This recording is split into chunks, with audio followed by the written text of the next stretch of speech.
RM Madhusudan గారికి ఈ కార్యక్రమంలో పాల్గొంటున్న అందరికీ నా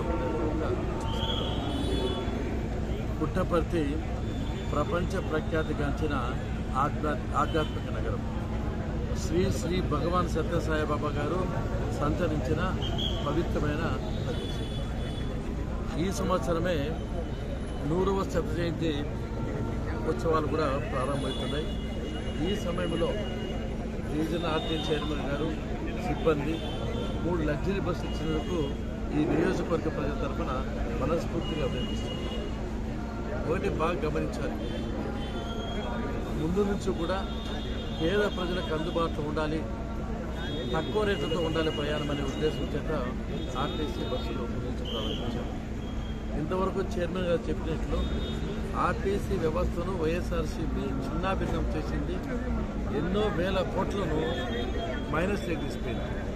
కానీ ప్రభుత్వం అధికారం వచ్చిన తర్వాత మంచి ఆలోచనతో మంచి స్ఫూర్తితో ఎక్కువ బస్సులు కొన్నారు.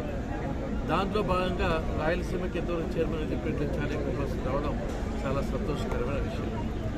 ఇక్కడ నేను ఇక్కడి నుంచి ప్రధాన నగరాలన్నిటికీ కూడా హైదరాబాద్ కానీ, చెన్నై కానీ, బెంగళూరు కానీ, నెల్లూరు కానీ ప్రతి ఒక్క ప్రాంతాలకు తగిన బస్సులు ఉన్నాయి.